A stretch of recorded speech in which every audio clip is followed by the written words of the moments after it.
Mga kapuso, bahagyang humina ang bagyong may international name na Bebingka pero nananatili pa rin po itong isang severe tropical storm ayon sa PAGASA.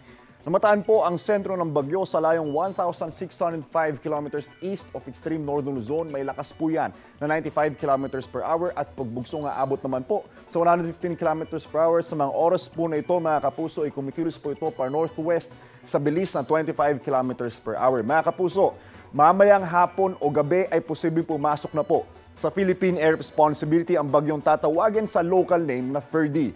Agad din itong lalabas sa bandang hating gabi o kaya bukas ng umaga.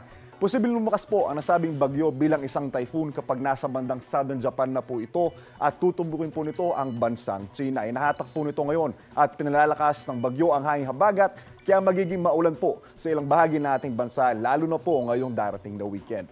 Paalala mga kapuso, stay safe and stay updated. Ako po si Anjo Pertiera. Know the weather before you go. Para mag-safe lagi, mga kapuso.